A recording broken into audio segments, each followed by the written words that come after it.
Boa noite. Estão me ouvindo bem? Sim, sim. Certo. Eu acho que já pode começar aqui, né? Vai entrar o pessoal aí. Bem, bem-vindos à oficina de Lógica e Algoritmos.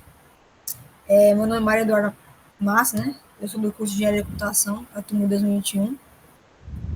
E junto com a Camille, que também é da minha turma que eu, a gente vai estar fazendo essa oficina de lógica. A princípio, essa oficina ficou com muitas matrículas, né? Foram mais de 60 pessoas que se inscreveram. E para essa primeira aula a gente vai estar fazendo com todo mundo junto, até por causa do feriado, né? Que vai vir pouca gente. Mas para as próximas aulas a gente está planejando em dividir em duas turmas, né? Turma A e turma B. Para ficar mais fácil de tanto de dar aula quanto de corrigir exercício, tirar dúvida, etc. E, enfim, também a questão de balancear vocês, né? Porque vão ter pessoas que vão ter mais dificuldade e tal, a gente vai estar dividindo por conta disso. E pode passar aí, vou só começar falando um pouquinho como é que vai ser a oficina em geral. Essa oficina vai ser mais para auxiliar vocês a desenvolver o raciocínio lógico.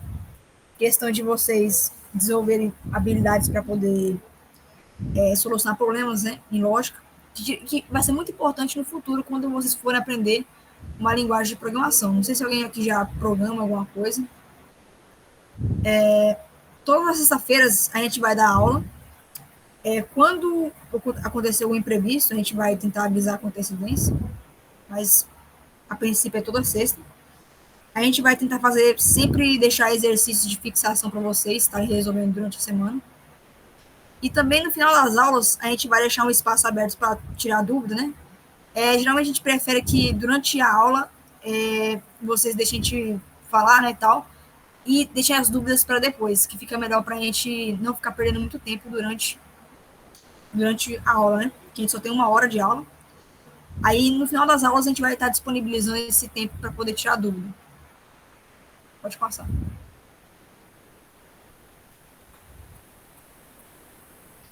Sobre o certificado, uma coisa que eu quero deixar mais claro aqui é que vai ter o certificado do clube geral, né? Que são 120 horas, só de você estar participando de alguma oficina ou atividade durante a semana. E também vai ter o certificado da oficina, né? Que, tipo assim, não vai ter horas a mais a oficina, mas vai ser o certificado para dizer que você concluiu a oficina de lógica e algoritmos, por exemplo. Que você tem o conhecimento que foi recebido na oficina. Mas vão ser 120 horas do clube geral, entendeu? E também a gente tem previsão para terminar essa oficina no final do mês de junho, né? O dia exato vai depender muito do desenvolvimento das aulas, né? Também do desenvolvimento de vocês. Mas isso a gente vai ver com o tempo, né? Mas a princípio é em junho que vai terminar. Vou passar. Assim, em questão de tirar dúvida fora da aula, vai ter esse tempo disponível no final para poder tirar dúvida e tal. Mas caso durante a semana vocês tenham alguma outra dúvida, vocês podem estar mandando e-mail para a gente, né? Tá aí disponível esses dados, depois a gente vai mandar para vocês. Ou lá na aba de dúvidas do Discord ou no grupo do WhatsApp. Assim, eu prefiro que me chamem pelo grupo do WhatsApp, né? Sem ser pelo privado, porque fica melhor para mim. Porque às vezes eu posso olhar sem querer. Para mim, quer falar uma coisa? Sim, sim. Quando isso integrando aquilo que eu falar, eu não sou muito adepta a usar o Discord e eu também não utilizo o grupo geral do clube. Então, no momento, as pessoas que ficarem em minha turma só vão poder entrar em contato comigo pelo meu e-mail institucional. E aí eu vou verificar como eu posso fazer para ter um acesso melhor com vocês. Mas até o momento eu só vou responder quem me mandar mensagem no e-mail. Certo. E para mim, eu prefiro que não me chame no privado, porque às vezes eu olho a mensagem sem querer e não respondo, é meio ruim. E no grupo do WhatsApp, se vocês mandarem lá, se eu não responder, algum outro instrutor vai responder, entendeu? Então fica melhor que mande pelo grupo mesmo. Se caso for uma dúvida muito específica, assim, que você, sabe, não quer falar perto de todo mundo, né? A gente tem que entender isso também. Me manda pelo e-mail, que é melhor. Ok? Então pode passar aí. Vamos começar agora a aula.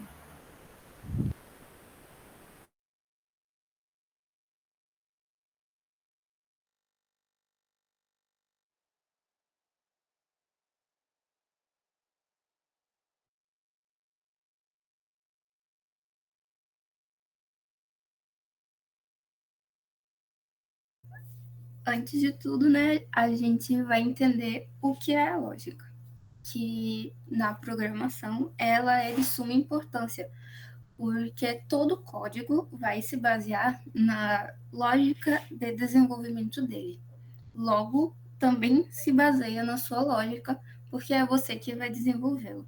E existem muitos problemas que, inclusive, de aplicativos que foram lançados, sites que foram subidos para o ar, e é com uma lógica que não é enxuta, não é bem estruturada, e faz com que sejam aplicativos e sites que são inutilizáveis e que, caso alguém vá utilizar aquilo, não é, como eu posso dizer, reestruturável, consertável, de certa forma.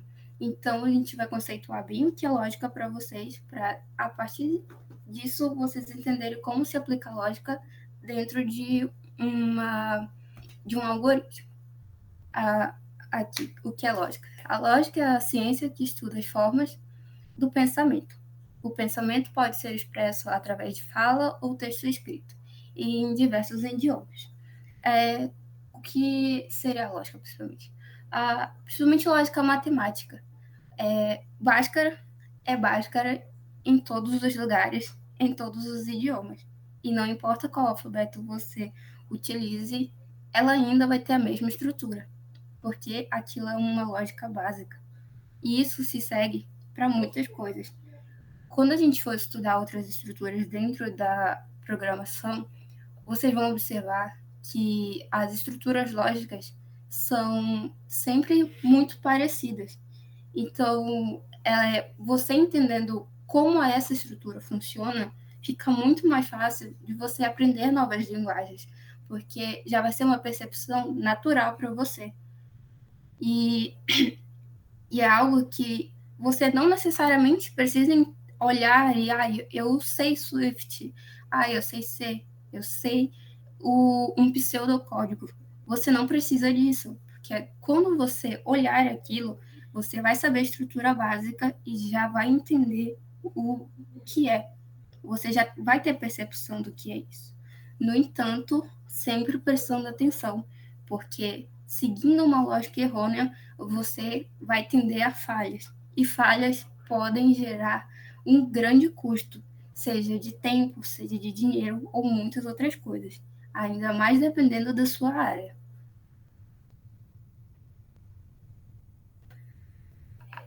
E aí a gente entra no porquê de estudar a lógica. Como eu já tinha falado exatamente sobre a perda. A gente pode ter noção do que seria um erro de lógica e de cálculos, não sei se vocês chegaram a ver, de uma sonda que foi enviada, salvo engano, para Marte. E programaram ela, fizeram uma lógica muito boa. No entanto, eles erraram num simples cálculo, que seria no cálculo de conversão. E cálculos de conversões também são padrões. E então, em vez de se mover a uma velocidade de metros, que seria o padrão, se moveu com uma força em joules. E então, quando a sonda se moveu, ela quebrou. E isso, vamos na automação, é prejudicial. Imaginem quanto foi o custo de uma sonda. Não só erros como esse, nesse contexto, tem erros que foi em foguetes, como o Apollo. Um dos Apolos não decolou simplesmente por um erro de cálculo de velocidade para levantar do solo, o que seria o primeiro passo de lógica, seria verificar a velocidade que teria que utilizar para tirar aquele foguete do chão foi errada. Então, como vocês podem perceber, coisas básicas que parecem ser o primeiro ponto que a gente tem que observar, as pessoas deixam de lado. E isso pode não fundamentar uma lógica boa. e pode acarretar em um efeito borboleta, em que uma pequena coisa pode causar um grande problema. Aqui, desenvolver habilidades. Vou ler o que está na slide, perdão. Compreender fundamentos básicos, como eu havia falado sobre entender estruturação básica. Desenvolver habilidades para resolução de problemas, que é sempre que vocês observarem algumas coisas acontecerem, como, eu tenho um dado sensível, preciso usar um modo de proteger isso. Vocês já vão, a partir do momento que começam a estudar, vão ter percepções sobre isso, de como seria o melhor modo de eu proteger um dado, por exemplo. Minimizar erros na hora de programar. Outra coisa, quando você já observa um conjunto de dados, já sabe sua lógica básica, o modo de estruturar, você vai diminuir a quantidade de erros, porque antes de acontecer, você já vai ter ideia do que pode acontecer e pode criar pequenos amortecedores, de certa forma, e aí não vai ocorrer tantos erros. Adaptar-se a diferentes linguagens de programação. Isso é algo que vocês vão poder observar claramente, mesmo sem conhecer as linguagens de programação, em alguns slides para frente, em que a estrutura da síntese de certas linguagens são muito parecidas. Então, se vocês desenvolverem uma lógica muito forte, vocês conseguem aprender as outras linguagens facilmente. Vocês só vão notar diferenças nos tipos de linguagem quando elas forem em diferentes níveis. Tipo, quanto mais perto da linguagem humana, mais fácil vai ser para vocês entenderem. Só que ela pode se diferir-se muito de uma linguagem de baixo nível, que é uma linguagem em que vai ser mais fácil para o computador interpretar. Mas isso a gente vai pontuar direitinho para vocês entenderem. E o último ponto é criar algoritmos eficientes. Vocês vão ver que existem diversas funções, diversos modos de fazer.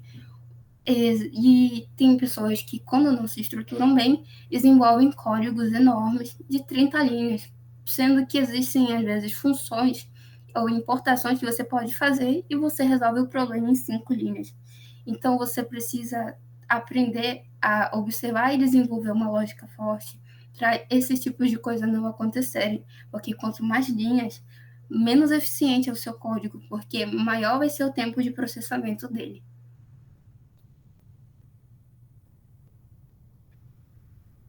Aqui tem alguns silogismos lógicos, que todo homem é mortal, Sócrates é o homem, logo Sócrates é mortal. Nesse pedaço, vocês podem observar que é o tipo de silogismo que nesse momento está correto. Só que silogismos desse tipo podem induzir uma pessoa ao erro. Então, sempre tenham cuidado e observem bastante a premissa de vocês, porque um pequeno deslize vai fazer vocês encaminharem para o lado errado e vocês vão ter que voltar para o ponto inicial para reprogramar tudo, porque uma pequena falta de atenção pode causar uma grande falha de vocês. Olha o outro silogismo. Todo brasileiro é sul-americano. Todo nordestino é brasileiro. Logo, todo nordestino é sul-americano. E outro que tá certo. Mas se fosse, tipo, todo brasileiro é sul-americano. Calma aí, que eu esqueci esquecemos de colocar um silogismo que leva à indução errada. Tem um silogismo que eu recordo que fala sobre todo o animal tem sistema respiratório. E aí ele compara com um animal que faz um tipo de síntese diferente e depois ele induz, e essa síntese é uma respiração. Só que quando ele compara isso ao fato de se respirar, é um silogismo inadequado, porque o que está lá é um fungo, e fungos não são animais. E isso é algo errado. Existem várias lógicas que induzem a isso. Como, deixa eu pensar. Eu não me recordo algo programacional agora, a nível básico, para explicar para vocês agora. Mas sempre observem e anotem. Realmente não tenham medo no início de anotarem. Isso, ó, a Eduarda colocou aqui, ó, nenhum canídeo é felino, todo canídeo é carnívoro. Logo, esse canídeo não é carnívoro felino. É um silogismo falso que ela colocou aqui. É um exemplo. Sempre observe. Vocês podem, sempre que iniciar algo, escreverem o que vocês acham que é a estrutura inicial, como vocês acham que deve ir no final, e ir escrevendo passo a passo. Porque quando a gente não tem a indução disso, ainda não desenvolveu a lógica indutiva, a gente tem que anotar, não tem que ter vergonha de perguntar ou de ficar desenvolvendo as coisas devagarzinho, porque todo mundo erra. E ainda mais quando você está estruturando algo pela primeira vez. Então, todo erro é aceitável no momento. Vocês estão desenvolvendo lógica, vocês vão ter contato, a maioria, com programação a primeira vez. Então, evitem que esses tipos de silogismos enganem vocês, por favor, porque é bem complicado essas coisas. E muitas vezes os alunos só entram em contato depois que já estão com uma lógica um pouco defasada.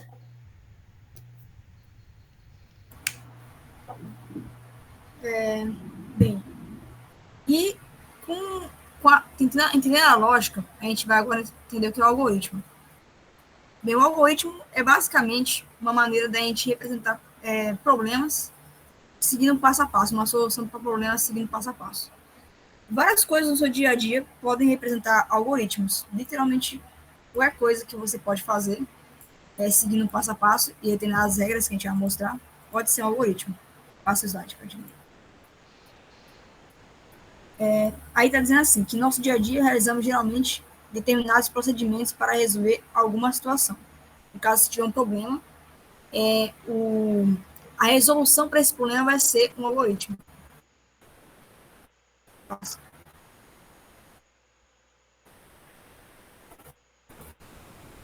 Pode passar.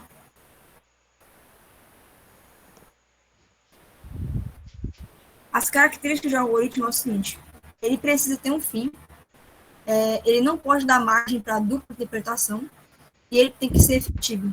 Ou seja, todas as etapas devem ser alcançáveis em um tempo finito.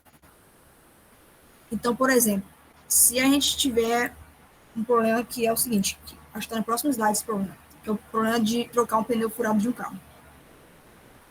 Passa para a gente ver.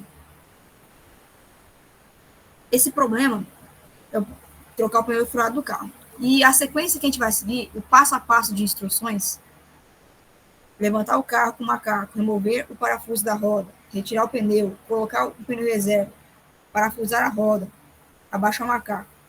Tipo, todo esse passo a passo que a gente está seguindo, essa sequência, é um algoritmo.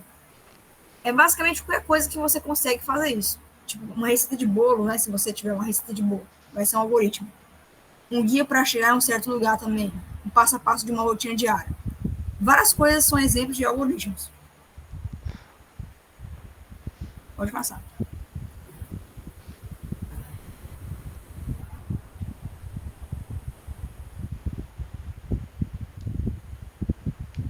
Certo.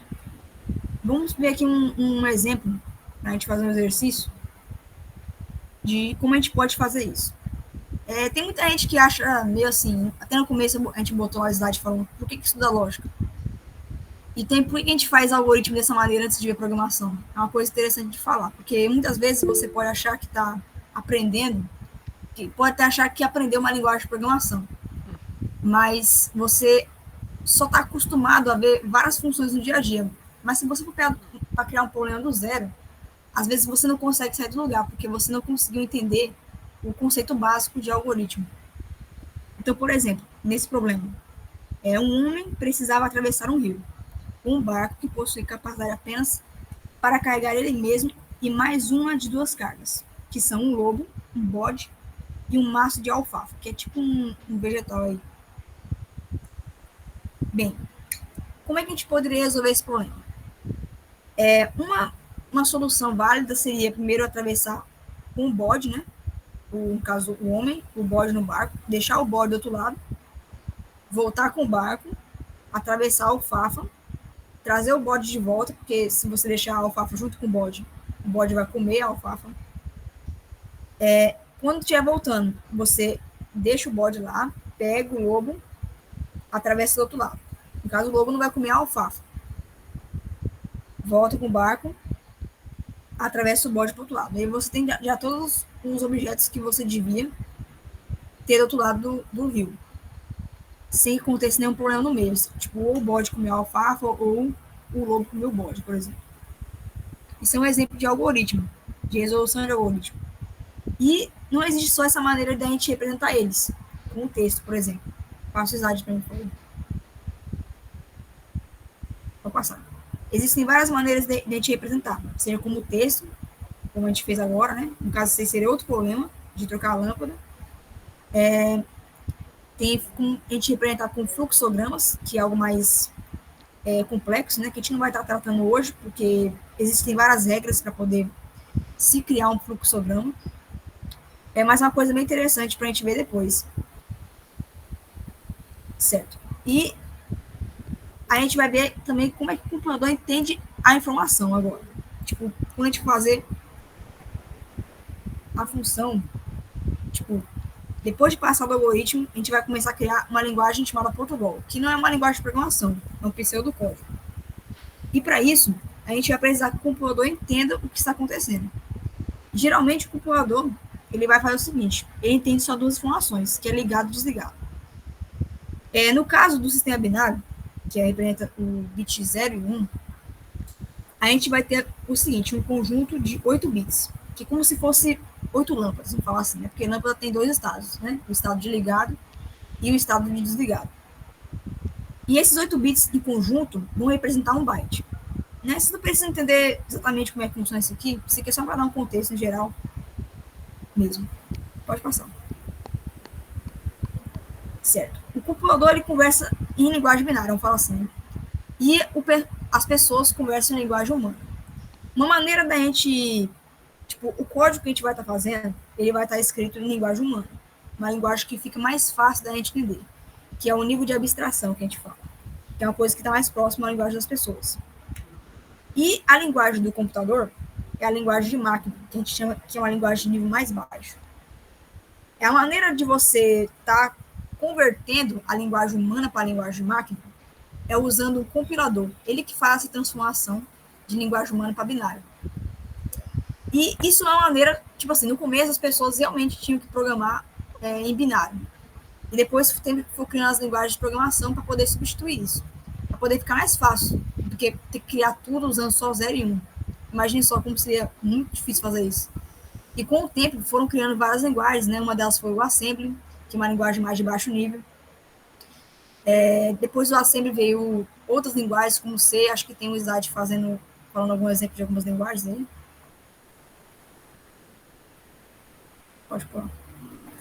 Por exemplo, tem um C ali, que é uma linguagem. Tipo, vê que tem palavras que são familiares, mesmo que estão em inglês, são familiares para a linguagem humana. Tem uma ali também em português, que é o caso do Portugal, que é o pseudocódigo que a gente vai utilizar, que está em português. Tudo isso aí fica convertido depois, usando o compilador, para a linguagem de máquina.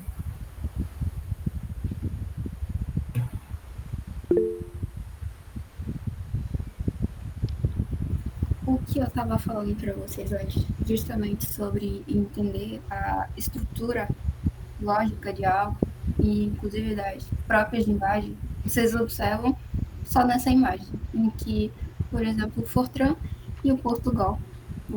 O Portugal é uma pseudolinguagem, ele não é de fato uma linguagem, mas ele e o Fortran têm uma estrutura parecida. C e Java têm estruturas parecidas. Então, vocês precisam apenas desenvolver a centralidade da lógica para começar a entender de fato algumas outras linguagens. Andem em passos lentos, porque é melhor do que correr e cair lá na frente. Uma coisa, tá vendo o C? Ele é uma linguagem um pouco mais curta e tem, tipo, inclui o de estúdio, ponto H e tudo mais. Ele parece uma linguagem mais rígida, de certa forma, do que o Java, por exemplo, que tem argumentos, string e tudo mais. É porque o C é uma linguagem de um nível um pouco mais baixo, que, no caso, é muito utilizado pelos engenheiros, porque quanto mais baixo o nível de uma linguagem, melhor é, porque menos bits e bytes ela vai consumir. E para a pessoa que desenvolve automação, principalmente, é uma coisa muito importante. Só que para desenvolvedores de sistemas, aplicativos, quanto mais robustas e mais expansiva for essa linguagem, melhor é. Por isso que o Java se estrutura diferente. E a grande moda atual, né, o Python. Quando vocês verem algo desenvolvido em Python, você vê que tem um monte de importações que é feita nele, tem várias bibliotecas e tudo mais, porque são linguagens com objetivos diferentes e estruturas diferentes.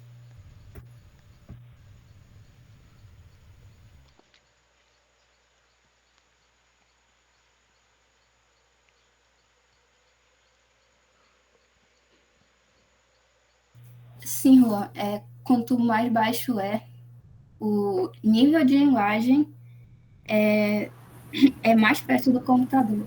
Quanto mais alto a linguagem, mais perto da linguagem humana. Pensem também assim, é a mesma coisa para moda, sabe? Alta moda é costurada tudo à mão. Moda convencional costurada por máquinas. É algo assim para a linguagem. Isso. Certo. E como é que a gente vai fazer para poder escrever algoritmos nessa oficina? A princípio, a gente vai estar usando o pseudocódigo, mas essa semana a gente vai estar passando os exercícios para vocês, fica mais fácil de vocês entenderem como é que funciona o passo a passo. A gente também vai, no finalzinho aqui, conversar um pouco para ver como é que está a questão do nível de vocês, né? Tipo, o que vocês já sabem, também a questão de se vocês têm computador e tal. Se não tem, a gente vai ver também a questão de ter o laboratório disponível para vocês, né? Na Unifesp, os horários certinho. Para passar aí para a gente mostrar, nos próximos slides tem um programa que a gente vai estar utilizando, que vai ser o Visual, na versão 3.0. A gente vai estar usando ele para poder fazer o Portugal. Eu deixei o link aí disponível para download, né? Basicamente, a gente vai fazer a programação desse pseudocódigo, que está em português, fica mais fácil de todo mundo entender. Tem muita gente que tem preconceito com Portugal, mas, tipo, eu acho que é o rito de passagem, né? Acho que todo mundo tem que passar por isso, antes de passar por uma linguagem de fato. Eu acho que é uma coisa, pode não parecer, mas é bem importante. Ainda mais se você não souber inglês, né? Tipo, depois você vai conseguir assimilar melhor as coisas e tal. Então, depois que a gente disponibilizar o slide para vocês, vocês vão aí nessa parte e façam um download e instalem no computador de vocês, quem tiver computador. Eu vou tentar mostrar aqui rapidinho só a interface do Visual. Beleza. Vê se tá transmitindo a tela direitinho, porque às vezes transmite só a janela do... Se eu conseguir aqui, só um segundo.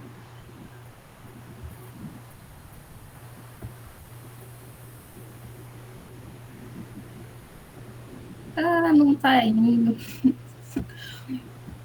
Vai ter que ser da próxima vez. Basicamente, deixa eu ver se eu tenho aqui. Tem tempo. Temos tempo. O Itaú bloqueou. O Itaú é complicado.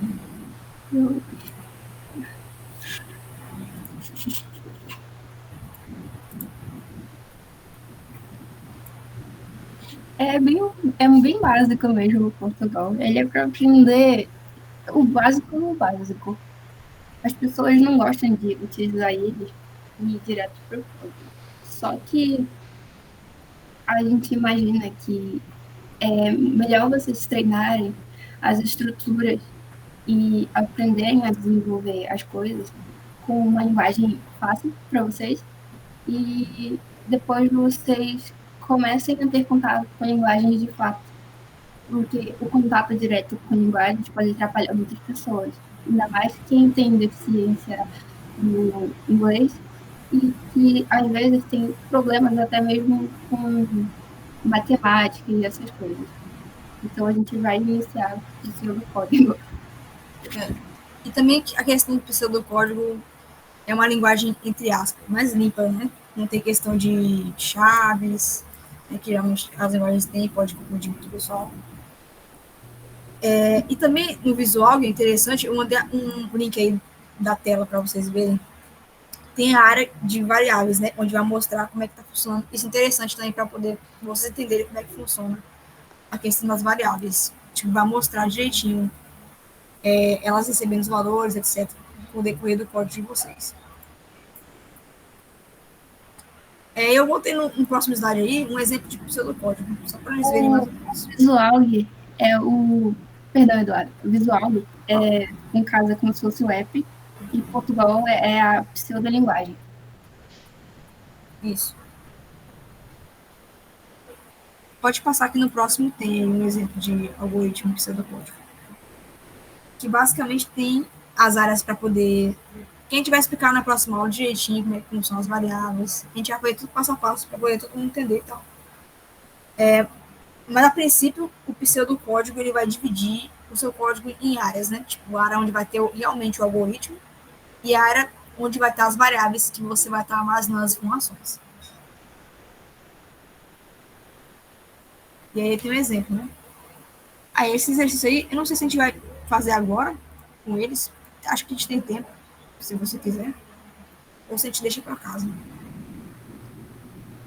Ai, a gente tem tempo.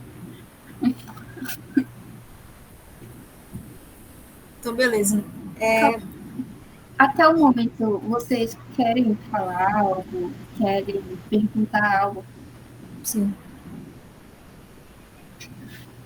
Pode perguntar pelo microfone. Não, por enquanto tranquilo. Alguém tem alguma dúvida? Além do Nunes. Nunes está aqui mesmo? Não, até agora tranquilo. Beleza. Cara, é uma coisa, é muito importante. Se vocês tiverem dúvida, não tenham medo de perguntar, porque depois vai acumulando coisa e fica pior. Sem brincadeira. Tipo, realmente. Agora tá no começo, tá tranquilo e tal.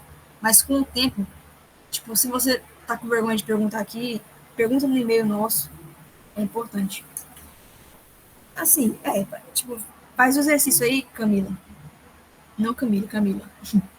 Camila faz o exercício que tá aí na tela, né? Tipo, como é que você faria para atravessar a rua, por exemplo? Faz bem simples mesmo, não precisa você querer botar a regra de algoritmo no momento. Tenta criar a sequência de passo a passo para você tentar entender melhor como é que funciona a ideia de algoritmo, né?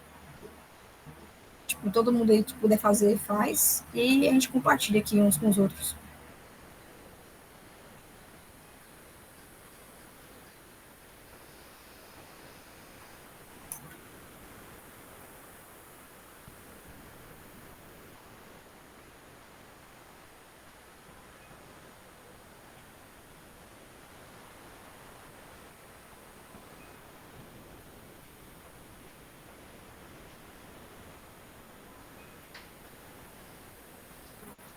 Se não me engano, a Camila que falou comigo pelo WhatsApp, né?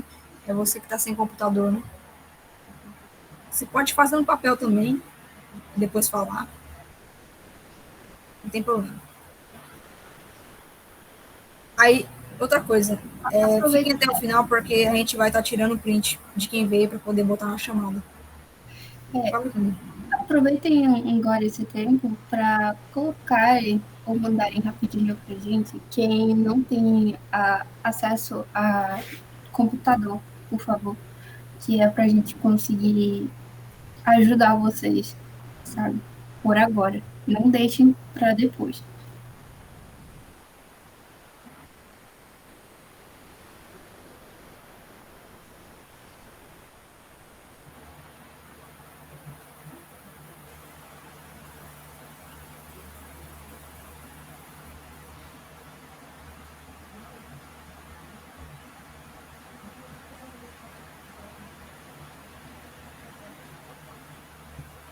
Tem mais alguém além da Camila que não tem computador?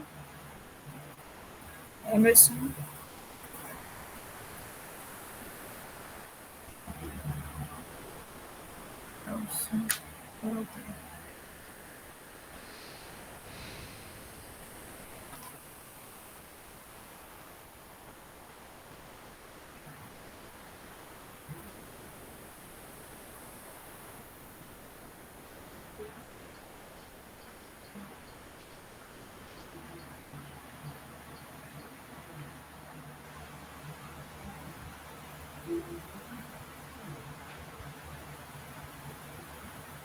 Assim, Elson, o visual não exige muito processamento, então não se preocupe com isso.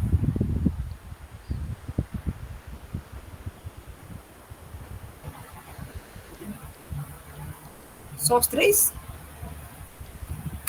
Beleza, então vai mandando aí que depois eu vejo direitinho. Tá, o Juan Pablo que falou um exemplo do primeiro, se não me engano. Que ele vai dizer que procura uma faixa de pedestre, caminha até ela, ele olha para a esquerda e para a direita para ver se tem veículos vindo. Caso não tenha, atravessar. Caso tenha, esperar todos passarem ou pararem para atravessar. Essa aqui da rua é interessante justamente por conta dessa opção de esquerda e direita, né? De esquerda, não, perdão, de se estiver vindo carro ou não. Porque você cria 2 opções para você. E só vai acontecer uma ação se uma das opções for verdadeira. E isso aqui é bem interessante para a gente depois estar analisando mais para frente, né? Quando a gente for fazer as estruturas de se e se não.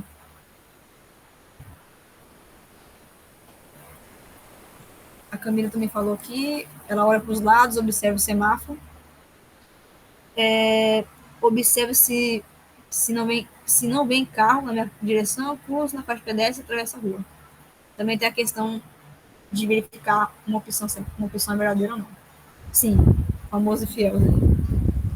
E no caso a gente não vai estar falando de Fields aqui no momento. Eu acho que mais pra frente, Camila, né? A gente vai tentando mostrar algumas linguagens de programação mais pra frente, né? Pra poder meio que fazer uma transição. O quê? Perdão, eu... Tipo, mais pra frente a gente vai estar... Peraí, garganta também. Mais pra frente a gente vai estar trazendo algumas linguagens para poder fazer a transição quando a gente terminar o Portugal para ir ou para C ou para Java, né? Para eles verem a semelhança das estruturas.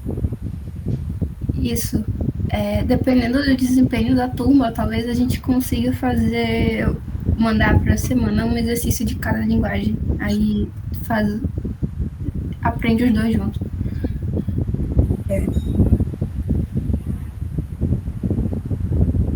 Sim, vai ter que ser bem detalhista, dependendo da linguagem.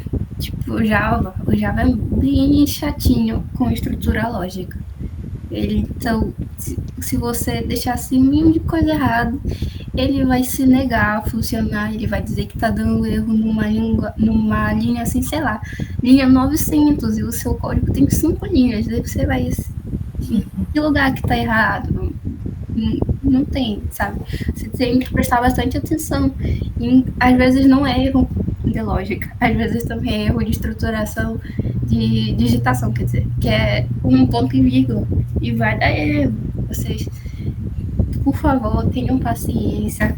Ocorre muito esse tipo de coisa, mas é normal no começo.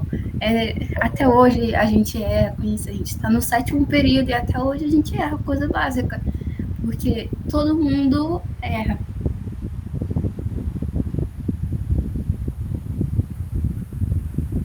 Algum de vocês já teve contato com programação alguma vez? Pode repetir a pergunta? Alguém de vocês já teve contato com programação alguma vez? Nem que seja... Sim. Sim. Uhum. Que linguagens? C#. Python.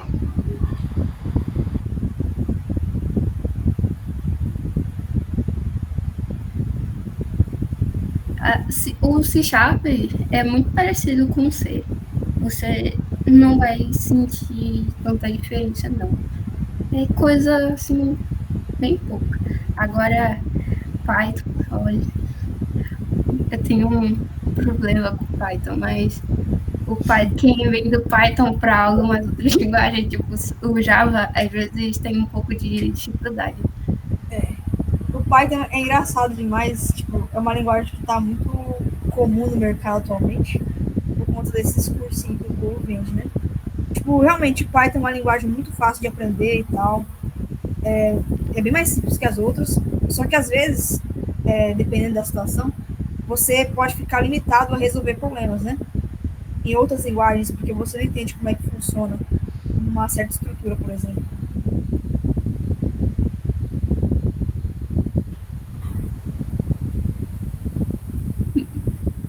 Realmente, hacker usa muito Python, mas eu tenho muito preconceito com Python, gente. Eu tenho muito preconceito mesmo. A automação usa, IA também usa o Python, realmente. Mas depende do nível de automação, sabe? Isso vai depender da posição. Porque quando a gente vai fazer microchips, não dá certo usar linguagens como o Python. Tem que ser assim, linguagens assim que parece que existem há 200 anos, que é quase impossível escrever. É essa daí que a gente usa para programar o microchip.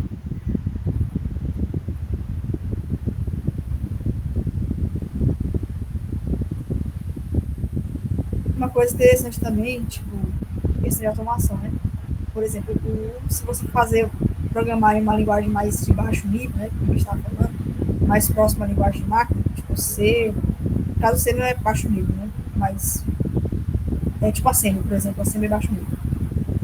Ele vai ser muito mais leve do que o Python. O Python tem toda uma questão de ser mais pesado, mais lento.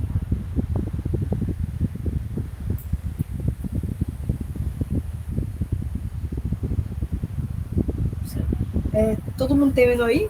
Alguém que quer compartilhar como é que fez o exercício e tal?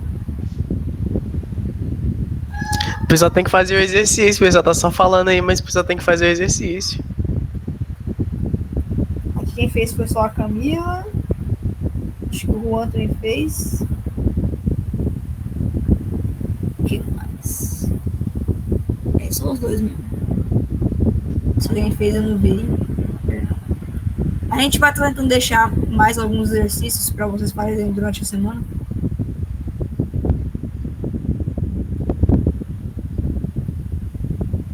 Aí, interessante o Elson mandou. Elson, isso aí não é um algoritmo de fato, porque se para analisar, ele não tem um fim. Tipo, tu botou aí, se vier, espera mais um pouco até o momento. Tipo, não tem um fim, sabe? Tipo, o algoritmo tem que ter um fim, tem que ter a solução pro problema. Então você pode tentar detalhar melhor esse algoritmo, entendeu? Para ele ficar mais certo.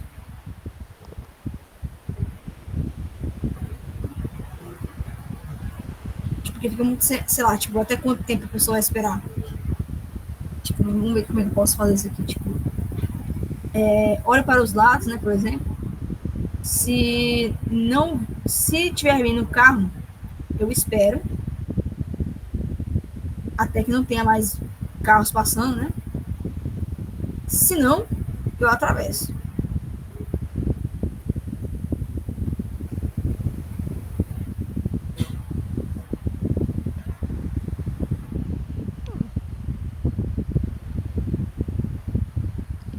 Isso é algo já adiantando, mas você pode ver aqui nesse fluxograma em que ele literalmente tem algo que representa o início e algo que representa o fim. Porque em todas as condições sempre vai acontecer isso. Mesmo que tenha muitas coisas e muitas decisões a ser tomadas no meio do caminho, todo o caminho vai convergir para um único ponto, que é o fim. Se não existir, você entra em um infinito. E isso é problemático. Isso custa memória. Muita memória. E fora que você vai fazer forçar uma interrupção, que é outra coisa mais problemática ainda, porque você pode perder dados numa interrupção. Então, sempre prestem atenção se o algoritmo vai ter um fim, se ele precisa ter um início e um fim. Certo. A Camila mandou aí. Tá quase acabando aqui nosso tempo, né? Tá faltando 10 minutinhos. Só vou ler aqui o que a Camila falou sobre o número 2, né? De como comer no restaurante. Ela botou assim: ela escolhe o restaurante, ela vai ao restaurante que ela escolheu, né? Ela entra no restaurante, vai até a mesa, pede a refeição, espera a refeição, recebe, come, pede a conta, paga a conta e vai embora. Teve tudo certinho. Teve um fim também e solucionou o problema dela, que era como comer no restaurante. Bem, isso aqui. Pode falar. E ela trouxe uma coisa em que é algo que sempre a gente erra na lógica. Que a gente acha que, sei lá, normalmente vamos supor que seria iniciar o problema, a solução do problema seria impedir a refeição. Selecionar a refeição e impedir a refeição. Mas, na verdade, o problema começa antes disso, que seria o que ela fez aqui, que é escolher e ir até o restaurante e entrar. Às vezes acontece isso, que o problema de fato não se inicia no que você está vendo, e sim num pequeno pedaço antes dele. E quando você foca só no problema em si, você não consegue solucionar. Então, nesse caso, os mais importantes desses exercícios seriam as condicionais, por exemplo. Sim, é interessante trabalhar a condicional, esse tipo de exercício, né? Sempre tentar achar uma coisa que você consegue encaixar o sim e o se não, para você começar a treinar isso. Mas não necessariamente o teu algoritmo precisa ter isso para ser um algoritmo, né? Isso. Tem outras estruturas, tipo escolha, caso, que se aplicaria, como assim, o Camilo desse aqui, que ela está escolhendo um restaurante. Se ela tivesse 5 restaurantes e aí ela quer um determinado prato. E aí ela vai verificar em qual desses restaurantes, 5 restaurantes, serve o prato dela. Se um deles servir, é nele que ela vai. Se ela tem outra condição, aí ela entra em outro tipo de estrutura. Mas existem outras estruturas além de if else.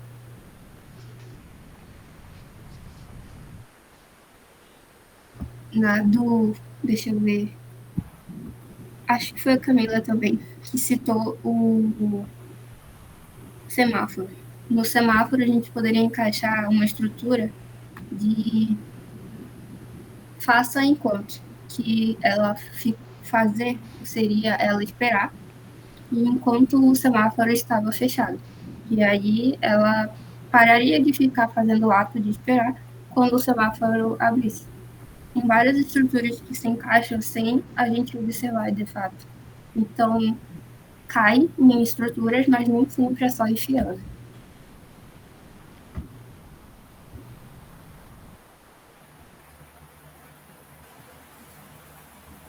Certo. Tá faltando 5 minutos para a gente acabar aqui. Quem quiser continuar, para poder a gente conseguir terminar os exercícios e tal, para a gente ver, pode continuar, mas. Tira um print só para a gente ver quem veio. Quem não veio.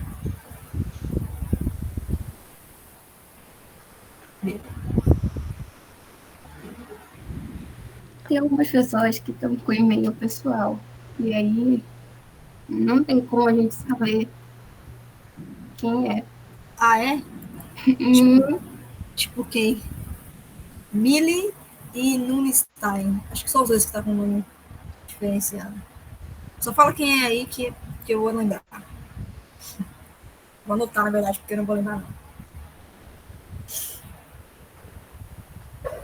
Nunestein, quem é você? Luiz Felipe Nunes. Ah, sim, lembrei. Da 2024, né? E a Millie, M-I-L-Y.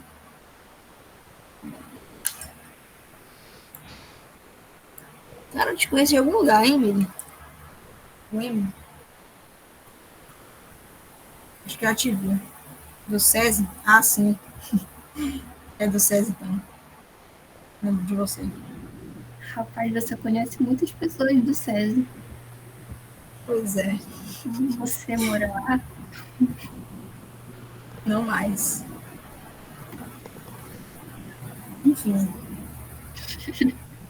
Tem alguma dúvida, pessoal? Acho que nesse começo não tem muita dúvida. É a questão de vocês baixarem mesmo para a próxima aula o Portugal, desculpa, o Visual.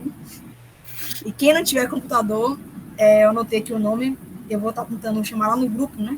Vocês estão no grupo, né, do WhatsApp? Para poder a gente ver a questão do laboratório para vocês. Beleza? Acho que ademais é isso, né? Semana que vem a gente vai estar tentando trazer questões de variáveis para vocês, já começar a trabalhar mesmo em Portugal, já que vocês entenderam esse conceito sim, o algoritmo vai ser O slide. O slide vai ser enviado no grupo e vai ser colocado lá no Discord. E a gravação também da aula a gente vai estar deixando para quem não pôde vir hoje ou para quem já veio e quiser ver de novo alguma parte, vai estar disponível daqui a pouco. Eu queria tirar uma dúvida rapidola aqui. Pode falar. É porque, assim, de quarta a sexta eu tenho um curso que começa às 6 horas e termina às 10. Aí, no caso, eu vou acabar que eu vou chegar atrasado, vou perder as aulas. Como é que eu faço para poder, tipo assim, pegar a presença depois? Eu posso assistir a aula ou ainda, mesmo assim, ainda vou pegar a falta? Seguinte, tu falou que chega que horas mesmo? Eu chego às 10, bem na hora que a Às aula 10. acaba. Não, tudo bem. Faz o seguinte, como você tem tipo assim, quem quiser vir assistir a aula é melhor, tipo, vir ver a aula ao vivo, participar, né, se você puder. Se caso você tiver uma justificativa tipo a sua, uma justificativa plausível, a gente pode estar abrindo uma exceção para você estar vendo as aulas gravadas, né? Aí você faz os exercícios, né? E a gente dá presença para você não ficar sem certificado, beleza? Mas só se tiver como é que diz? Uma justificativa plausível, né? Tipo a tua. Que no caso Que é seu curso que você faz. eu faço o curso de programador de sistemas no Senac, aí acaba às 10. Aí acaba que não consigo ver a aula. Não, tranquilo, tá de boa. Tipo, se tu vê as aulas gravadas e faz os exercícios. É Juan Pablo o teu nome, né? Isso. Não, valeu. Beleza. Você é o mesmo Juan que tá lá no grupo falando? Eu agora mesmo. Há pouco? Eu Beleza. mesmo. Então, beleza. Camila levantou a mão, pode falar. No caso, eu tenho o mesmo problema que o Juan. Tipo, de quarta e sexta eu tenho aula, né, das 7 às 10. E aí que hoje, por exemplo, eu estou acompanhando, porque hoje não tive aula, né, justamente por causa de feriado. Mas nos outros dias da semana, eu não sei como eu vou estar fazendo para acompanhar. Tem vezes que eu abro, né, a aula e tenho que deixar ali, infelizmente. Aí eu gravo minha tela para estar assistindo depois. Não, tranquilo. Você não precisa gravar a tela, porque a gente vai estar fazendo a gravação para vocês, né? Aí você pode assistir tranquilo. depois. Aí, no caso, você e o Juan vão ter a justificativa da aula de vocês e é tudo certo. Mas alguém tem algum problema em relação a não vir a aula, não poder vir a aula?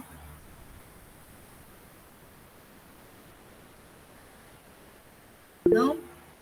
Pode falar, Vinícius.